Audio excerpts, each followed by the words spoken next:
try not to balls it up this time. Welcome to Troon Talk, where we dig deeply into biodynamic and regenerative organic agriculture at Troon Vineyard in Oregon's Applegate Valley. We are following up our previous podcast where we talked about the various rhythms and calendars we use to practice biodynamics at Troon Vineyard. But today we're going to look more deeply at the moon itself and the rhythms that guide us, as the moon is perhaps the most important aspect we look at as far as celestial bodies. So joining us today are Troon's Director of Agriculture, Garett Long. Hello, hello. And our longtime biodynamic consultant, Andrew Beedy. Welcome, Andrew, and could you tell us something about yourself? So my name is Andrew Beedy, and I help various farms and vineyards build out their biodynamic farming systems. So I've been with Troon for a number of years. I wasn't quite sure how many it's been, but it's been like quite 7-8 years. Yeah, 2018. There you go. Yeah. So Garett, could you just talk briefly about what we talked about last time, the biodynamic calendars, and then we'll look at the moon itself. Yeah, you bet. Last time with our winemaker, Nate Wall, we really covered more of our practical planning process, how we utilize the Maria Thune Almanac as well as various lunar calendars to select ideal days for certain activities like making the BD preps, making wine or harvesting grapes or planting vegetables. And so rather than do a practical how do we just plan our biodynamic schedule, let's really get into what aspects of the moon are influencing that planning process, or rather those activities rather than the planning process. Yeah, Andrew, maybe we could just start with the basic, the original Steiner lectures and his discussion of the moon and how all of this started down how biodynamics was created. So the biodynamic practices that we use today all started in 1929, 24. Started by a series of lectures by Rudolf Steiner. And through those lectures, the 8 lectures, there was indications on how to further improve your organic farm. Because Steiner was approached by a group of organic farmers who were doing all of the, the composting, the animal integration, the seed saving. Well, they were practicing all the sound organic methods, but still their farming systems were showing certain ailments and loss of vitality and not performing as well as they had in the past. So Steiner came in under much persuasion from various farmers and in the anthroposophical communities in Europe in the 1920s. Took a number of years to get him to actually show up and provide these lectures, but once he did, he provided indications on how to use influences on your farm to bring back the vitality of those systems. And one of the indications was the use of lunar and solar and planetary influences to bring about further revitalization. So when people think of biodynamics, that is one of the key thoughts or takeaways from the difference between a sound organic farm and a sound biodynamic farm is the use of astronomical influences. And everybody knows that our nearest neighbor probably provides the most influence, being the moon. So that's where we always start in our planning. So Garett, we talked a bit about the ascending and descending moon. What were the aspects we were discussing last time? Just to give a brief overview of them. So the lunar rhythms are basically on a 1 month, or more specifically 29 and a half day rhythm. the moon generally ascends in the sky. The peak of the ascension of every of the moon's movement through the night sky, it peaks every night, but ultimately it peaks after a 2-week period at the ascending node, and then it goes on a 2-week period in which the moon is descending or appears to descend in the night sky. And really, I think what we're talking about, Andrew, you just mentioned that the moon is the most proximal celestial body to the Earth, and so we consider it most because of its proximity, frankly, right? And so if we think about these the ascending and descending rhythms, as well as the waxing and waning of the moon, these are the most primary considerations that we're using when planning our activities. But we also talked about the practical necessity of using earthly considerations first. What is the weather? What is the climate? What's going on in our personal lives that might affect our farming practices, etc. So, maybe you could dig into that a little bit more. The sun and the weather is the first consideration. But then if we can move beyond that, then we can really start to consider the moon's influence. Well, they're just taking a little bit of a step back when we talk about biodynamic calendars. Those simply identify the optimum days for any given farming activity, and that can be, working with you guys' vines or the cider apple trees, like woody tree fruits. Then the calendar can help you identify the optimum day for pruning.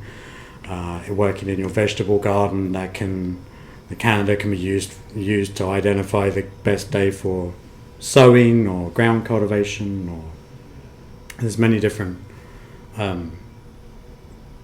field activities that can be identified using the timing of those activities using the various planting calendars. But when we speak of the moon, we can kind of group those or divide those influences of the moon into 6 different kind of rhythms. And you touched upon one being, the ascending and descending periods, where we look out in the sky at night and the moon makes a regular arc across the sky, starts low, gradually works up. That's ascending.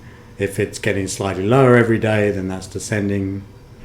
That's one of the 6. And then you've got the nodes, ascending, descending nodes, where it's the period where the moon crosses the ecliptic, when the sun's ecliptic. That obviously there is one descending node and one ascending node. Then there's the apogee, perigee. So the moon's apogee, the moon's furthest point in the month from the Earth, and the moon's perigee, which is the moon's closest point in the month. Then you've got the moon's opposition, that we call it, through the solar system planets. So any of the inner planets, that opposition, so inner being like Mercury and Venus, and the moon obviously is kind of like a small planet, but those are more associated with the silica limestone short-lived plants. The outer planets in their oppositions are more associated with woody tree fruits, anything that has like a woody rind or cover to it. So the vineyards are obviously a clear example. Those are Mars, Jupiter, Saturn. Then we have the new moon and full moon. It's obviously a simple rhythm of those 6 rhythms. And then the final one is the moon sign. And when we say moon sign, when you look up from the Earth at the moon, behind the moon will be any of 6 zodiac constellations. Those 12 constellations are then grouped into 4 plant groups. We hear of like a root sign. Mm-hmm. We hear of a leaf sign. We hear of a fruit sign. Flower. And the flower sign, thanks. So an example of a root, just using that as an example, Virgo, when we are, say, transplanting a potato, just using that as an example, the ideal time would be, a new moon. It would be in a root sign, so Virgo. It will be on a descending period, and it will be on a waning period. So we can use these calendars to get as many of those as we can in our any given field activity. And if we get 0 of 6, well, sometimes we still have to plant that potato. But if we can get all of those, which is probably pretty rare, then we'll do that. But it's just a way of really refining your not just the influences of like gravity, which is the basic moon influence, high tide, low tide, everyone knows that. But moving to more plant specific, you would then choose the oppositions and trying to focus more on or incorporate one of those planetary oppositions. So when we say that, we're kind of in the middle. You're looking up at the moon, and then 120 odd degrees, 180 degrees behind you is a planet. And if we're working, let's say, in your cider apples there, perennial, we want to choose one of the outer planets. If we refer back to Steiner's, I'm going to stretch my memory here, but 6th or 7th, probably 6th lecture 6, when it speaks of the inner planets and outer planets and their associations, we're coming up to pruning your cider apples. We could choose or look in the calendar to identify times where we can bring in a opposition of Jupiter. Jupiter is associated, per Rudolf Steiner's lectures, to white or yellow flowers, so have a close relationship with vines as well. Vines are they're a very very modest flower, just a lot of them. But they are a yellowy, greeny flower. Anyway, so in you guys' sense, we'll use the calendar to focus these critical field activities. Yeah, we spent a bunch of time on this visit talking about the upcoming pruning that we have. I think that's a really great practice that's fairly simplistic to identify, what you're discussing with the moon's opposition to Jupiter, for instance, is a pretty high level use of the lunar calendar. But can you just talk about more specifically maybe the role of ascending or descending moon, or waxing or waning, in terms of how that might influence when we prune our trees? Well, the waxing and waning I consider that more relevant for the annual plants. That's more relevant for like seed sowing or seed transplanting, or or even harvesting aromatic herbs or something. Yeah, exactly. Because that's more association with like associated with like the water elements. The ascending, descending is more associated with sap flow in a plant. We try and prune on a descending when the sap flow is the energy of the plant is headed down to the roots. But that being said, you could ask another biodynamic practitioner, and their approach would be like, well, I believe that you should prune on an ascending moon, because the energy of that plant is then, bringing sap into that wound and healing it quicker. So you can ask many different doctors and get many different opinions, and the same with biodynamic farmers. But our approach is more pragmatic. And also partly maybe because we use a tree paste, a biodynamic tree paste we make here on property, or pruning paste is another name for it, and we coat the wounds. So rather than relying on the trees, sap flows itself to sort of heal up those wounds. We'll paint our own, biologically rich and nutrient rich Band-Aid, so to speak, onto the tree. And the way that I was thinking of it, one practitioner's perspective is that as all of that energy, like you said, that sap flow is down into the roots, you've got all of that energy, all those carbohydrates, all that good stuff stored in the roots. If you prune then during a descending moon phase or towards the end of that 2-week period, then what you are communicating to the tree is where you want its growth to be, given where you've pruned and where you want new growth or fruiting wood to grow, for example. Then you're guiding that growth over the next 2-week period. But I can totally understand what you're saying, and there's many ways to use these lunar calendars. Yeah, just on the tree paste that we make, that's an old traditional wound healing technique in India is cow manure, right? Mm-hmm. Well, using that concept of using a biologically active,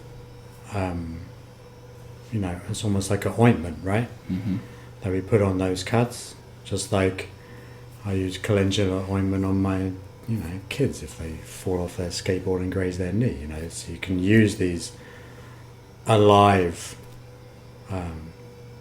products much more in a symbiotic way, rather than in a conventional system. When we go through pruning in conventional orchards, they'll use like a petroleum-based tar spray on it, and well, I guess that works, but it seems kind of counter to plant health, but there we are. But yeah, so just like on going back to the planting calendar or the biodynamic almanacs out there, they just simply identify the ideal time for various activities, and the more you can pay attention to that, and the more observant you'll be in your fields or vineyards, and like anything else, like the more attention you put to plant health, that will be reflected in nutritive value. And yeah, and one of the things I recall from Steiner's lecture was he was talking about the use of the preparations to sort of create a more sensitive farm to these cosmic influences. That an estate, a farm, a garden that has been using the preparations is preparing it, is sort of like making the farm and the farm organism more sensitive to lunar and cosmic influence. And so, as we have been putting out the preps here at Troon since 2018, our soils and our plants are more sensitive, you might say, to these cosmic influences. Well, I was just thinking, the cosmic influences, there's the direct influences and there's the reflected influences. And what I mean by that is, you have the moon's light shining directly down on us. That has a much different energy on the plants than Jupiter's light, or the sun's light being shone onto Jupiter and reflected back. So there's I guess there's more research into that now, or more attention being put into that. But in a very basic level, if somebody is new to using biodynamic calendars and is interested in taking 1 or 2 steps to bring those influences into their, say, home garden, then try sowing your potatoes on a new moon and then try sowing the next row of potatoes on the full moon and just see what happens. And if you want to get extravagant, then prune your apple tree when Jupiter is in opposition to Mars. Opposition to the moon. Yeah. Andrew, they often talk about the moon as being a focusing element for these energies from the other planetary, the parts of our solar system here. How do you perceive that? Well, the solar system is a very big space. And our closest connection to that space generally rides through some influence of the moon. So when we look at the calendar, we have to consider if we want to bring in the influence of, I'm just going to use Virgo because that's my star sign.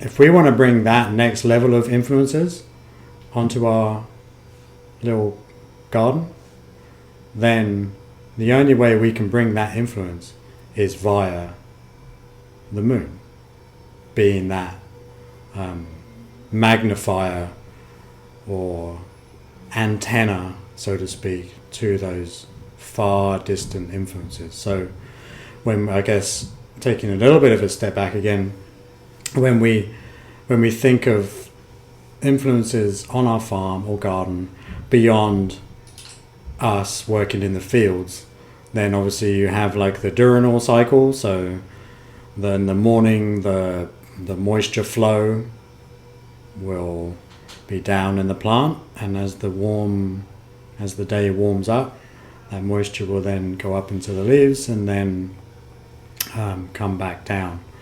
So when we pick a lettuce at 6 in the morning, it has a much different moisture content than 6 in the afternoon. It's just a general diurnal cycle, obviously an influence out of us working in the fields. Then you have your lunar influences. There's just the specific, ascending, descending. Then you have the oppositions, which is the connection to the inner planets or outer planets. And again, we touched on like the annuals grouped into inner planet influences, and the outer and the woody plants being grouped with the outer planets. The moon is our connection to those next layer of influences. Then if we skip further out, then we get to the constellations, and that's kind of like the root day, fruit day, leaf day, flower day. 3 constellations grouped into each. The moon is our connection to those distant influences. So that's kind of our antenna.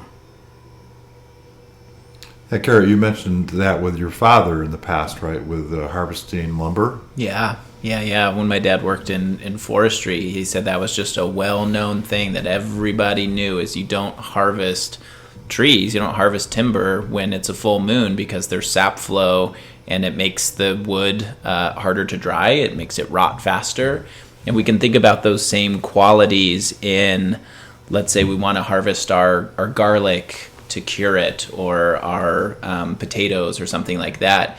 If we harvest them when the moon is in, let's say, a water sign, that watery influence will be imbued in that root crop when we harvest it, and can potentially shorten the storage life of that crop.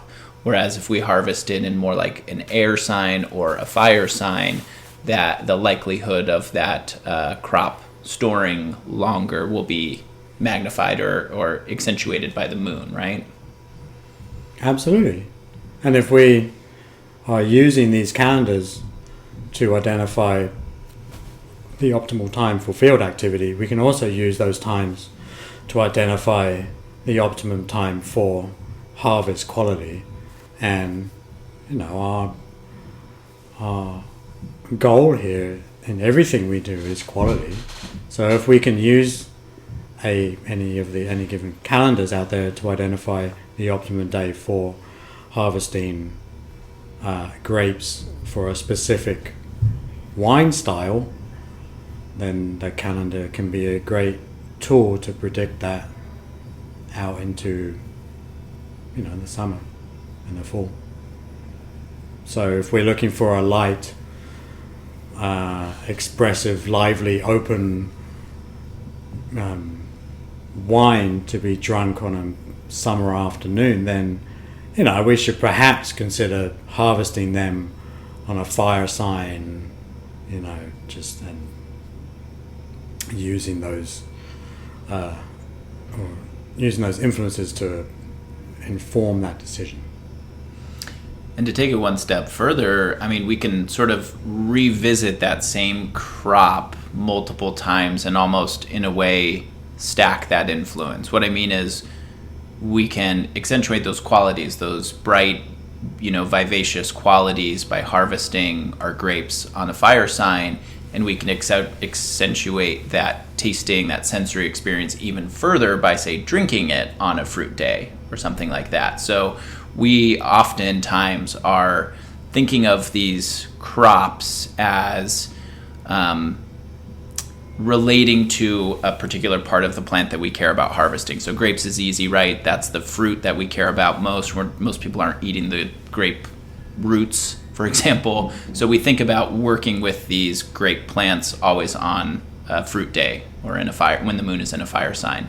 And conversely, we could bring up potatoes. This is a root crop. We really want to harvest the root crop. In fact, the leaves and stems and flowers, everything are poisonous of the potato, right, to humans. So we want to continually work with that potato when the moon is in a earth sign or when it's a root day.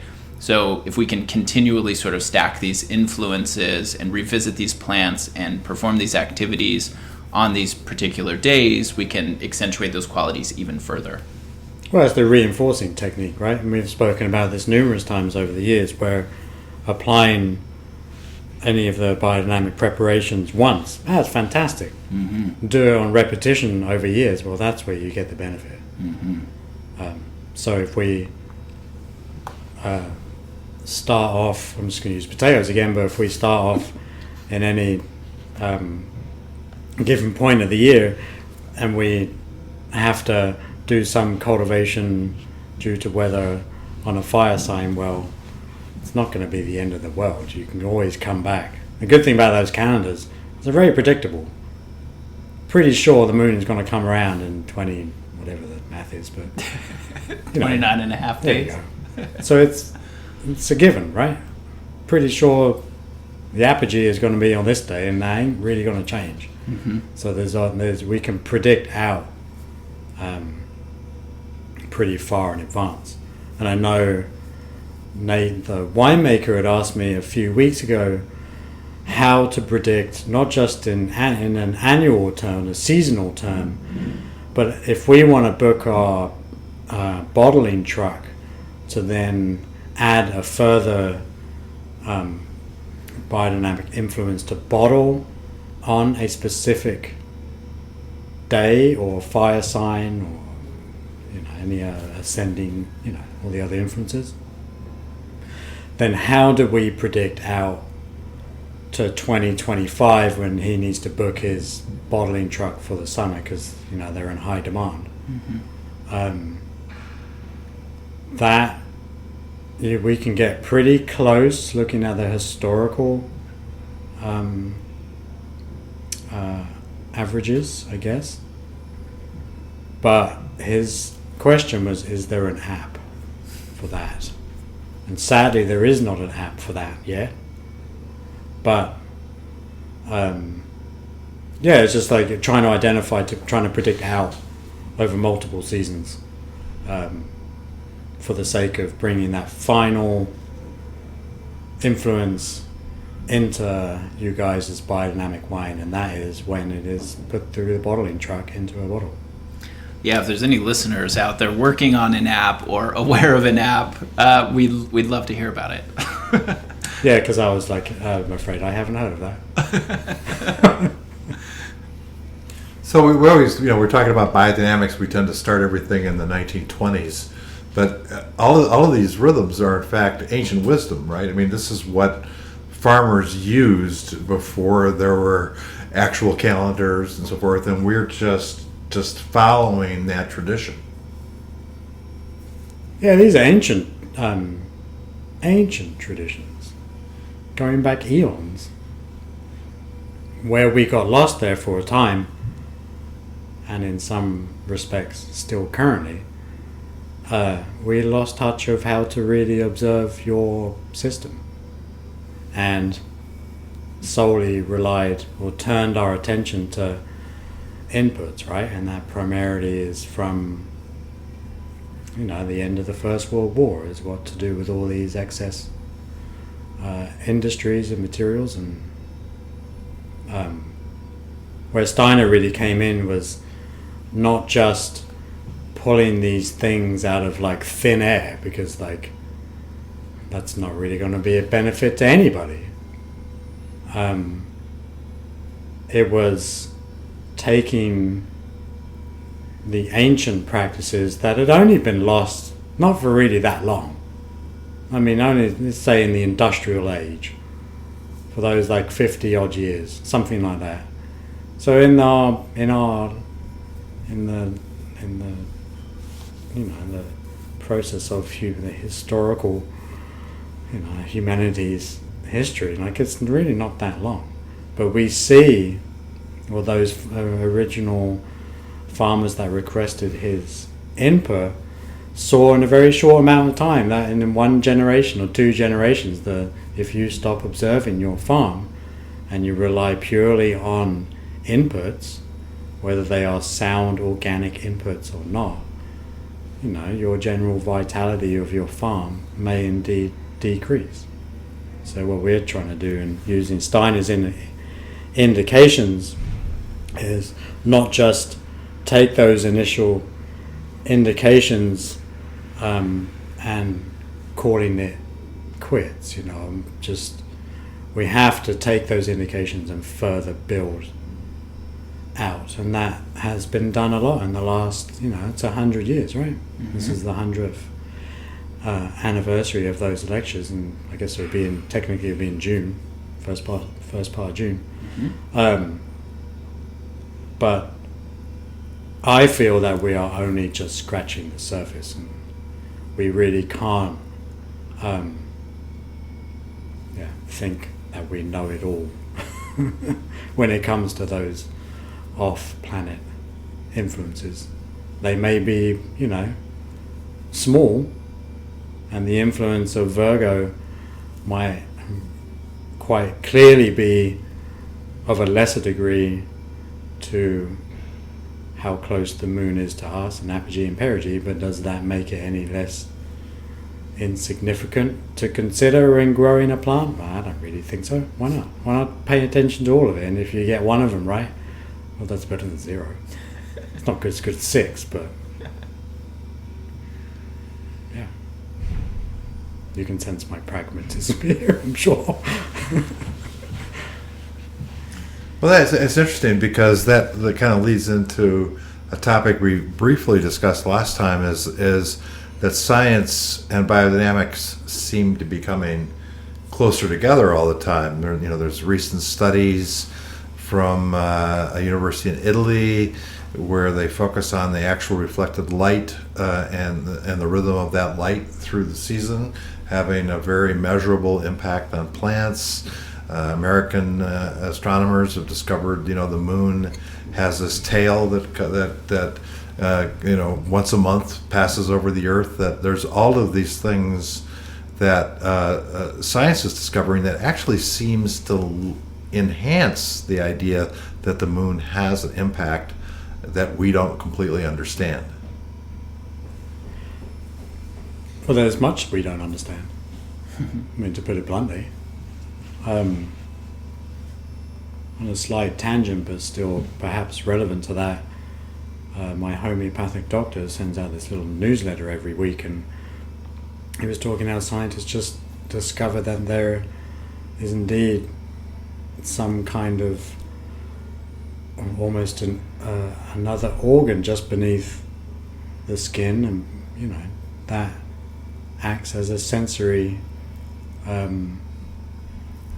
just a whole new area of the body that really wasn't even known about until we have these highly effective or accurate MRIs and the computer technology and the AI even that can help to interpret all this data that can actually serve to further, that's homeopathy, but not related to biodynamics there, but just as scientific developments improve, does not have to be in any way antagonistic to the development and the furtherment and the betterment of biodynamics. I mean, like, some people might frown at computers and all of that, but it can actually really help us to further understand our biodynamics, One way that I think of this, merging the observations of our ancestors with our ability in using these modern technological advancements to explain or better understand some of these processes. I think there was not a good understanding from our ancestor or by our ancestors of why these processes happened, why there were mass spawning events on a full moon, or why insect hatches tend to happen around this full moon time, but it was an observable phenomenon that was undeniable. There was a relationship between these moon cycles and nature, and these were observations that were, recorded for tens of thousands of years. And only now, as Craig is describing some of these more recent studies, there's a better understanding of why. We can actually measure those sodium ions raining down from the moon's tail every month. We can see those in a light spectrum. We can measure those. They're quantifiable. And that, until we had these tools that were able to quantify it, was never known or never understood. Now, what influence those sodium ions might have on us, I think we still don't totally understand, but at least we can detect them and we can begin to parse out that why. And I think that's a real opportunity for biodynamics and science in general, is to start to or maybe stop questioning biodynamics or other phenomenological processes as pseudoscience, but rather genuinely ask the question, why? Why is this observable phenomenon happening? What sort of scientific instruments can we use to measure it? And what's really behind the curtain, so to speak, as to these influences? It's a really exciting field to me, really exciting future. So Garett, just to follow up on that, and Andrew, what do you think this means to us as people, as farmers, that we're following these rhythms? I always think that part of biodynamics is left out of what it does to the people, the farmers themselves, and following these practices. How do you feel that connecting to these rhythms changes us as farmers? Well, the more you work with biodynamics, or the more observant you are. Well, let's put it this way: if you're a conventional farmer and a use of the biodynamic planting calendar in a conventional system would simply just encourage more observing in that system. And in any given system, in any environment, the more observant you are, the more in tune you are, or in tune you are with the plant's rhythms. So, or animals' rhythms. Or planetary rhythms. Yeah, really, any of that. At every level. So, these calendars, and I've spoken about this in the past, or just let's take the preps for the compost preps for a brief minute. Those preps have such a balancing effect on the compost that you guys make, or any biodynamic farm makes. Well, they have an equal effect on the person, the farmer making them, and then the person or the farmer putting them in the pile. So the calendar, the biodynamic almanac, will have not just an effect on the plants, but you, just as the moon is the antenna for us to connect with, again, Virgo as the example, the calendar is the tool to connect the farmer to the activities, right? Because without that, you're just like, you're just planting your potatoes on any given day. I think, yeah, I would say something similar. I'm somebody who's really motivated, one, by experimentation, and two, when my experiments go as I hope or expect, or when there's something surprising and encouraging about it. And what I mean is, as in a disaster? Or? No, as in an epiphany. Oh, right. Sorry. I have done some of these experiments. I've mimicked some of the experiments that Maria Thun did to demonstrate, as Andrew said, prune your apple tree when the moon's in opposition to Jupiter, prune your apple tree at new moon, full moon, and see what happens. And when I've done some of these seeding experiments, I can see this observable effect of the lunar influence when I plant seeds only 3 days apart from each other and all other factors being the same, and there's a dramatic influence on that crop growth, not just the seed germination, but the whole trajectory of that plant's life. I'm so thoroughly motivated and excited as a farmer to then continually reinforce that, as we were saying, layer those practices on. And so, as somebody who's just motivated by those successes, I think the lunar calendar, and then to move beyond the moon and start to consider some other planetary influences, is to be observant to nature, is to pay attention. It's to acknowledge that there are these higher forces that may or may not be quantifiable, but they're certainly felt, they are experienced, and they are observable. We may not understand the whys today, but hopefully we will in the future. And to me, as a farmer, I'm just influenced to go out there and use these calendars because I do feel, as you said, more tuned in to nature, to these rhythms, to these practices, and it fills my cup personally to see nature reinforcing what we're doing. It's really exciting as a farmer to feel like we're farming with nature as a partner, as opposed to seeing nature as this antagonistic force that maybe we have to spray or dominate or control. We're not trying to put a yoke on nature. We're trying to work with her as a partner. And I think biodynamics and these lunar rhythms really provide perspective of how we can do that. And when you experience that for the first time, you're so motivated to just continue practicing that. Well, I guess for somebody who's new or wanting to use these biodynamic almanacs or trying to incorporate off-planet influences, then a good place to start is just to always know what phase of the moon is, right? Mm-hmm. And it's a surprising, if you asked any given person, it would be probably shocking how few actually know what phase of the moon is. And sometimes I have to take a little bit of a stop and go, oh yeah, it's a new moon today. But if you put observation and attention to just knowing what phase of the moon is at any given day of the month, you're like a long way there to being able to incorporate other parts of the biodynamic calendar. Because if you have that observant or that focus on off-planet influences, then chances are you can build on that very basic rhythm and incorporate some of these more obscure ones.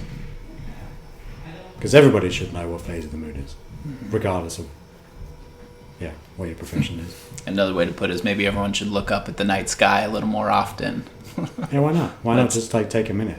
if moonlight influences plants, and these Italian researchers just found that moonlight has a very detectable influence on plants, maybe it affects us human beings too. We know our ancestors slept under the stars and spent a lot more time observing the night skies, and maybe that's the call to action here. Look at the moon from time to time. Yeah, and it's not some hippie, stuff. Well, it kind of is, but it's actually can be really grounding. Yeah. And if you can just take a minute to just, even if it's just for yourself, for a purely selfish act, to focus on what phase the moon is in, then, well, you'd be better off for it. Because I do think that, what we're talking about is largely the moon's relationship with our farming practices, and I know we want that to be the focus of this, but I think maybe what we're sort of touching on is the moon has a greater influence on nature and on our lives, and maybe even on our behaviors. I know from talking to firefighters and police officers, those are the craziest nights that they have. They get the most calls, and the most absurd things are on full moon days. What influence that is, I don't know that there's a lot of great understanding of the why, but we know, again, that that's an observable phenomenon. And so, if we bring this sort of awareness and this sensitivity into our life, this awareness of the moon phase, then sure, it can guide our farming practices, but maybe it has the potential to do so much more in terms of just connecting us, grounding us, and then, as I mentioned earlier, those really gratifying experiences, sort of almost proving this influence to ourselves by planting seeds on different days. That can be so gratifying as well, and encouraging to just recognize that we're not alone. We are in this gigantic universe, and we are all influenced by these cosmic forces that Steiner, identified 100 years ago and helped us better understand. And we continue to experiment with and better understand these cosmic rhythms every year. I think there's a lot more that we can learn. Well, Garett and Andrew, thank you very much. So obviously, this is a topic that can go on and on, but I really feel that we kind of expressed not only the physical part, the farming part, but the emotional part that we all feel of this connection, and it does make a difference. So thank you both, and we'll talk to you all on the next podcast.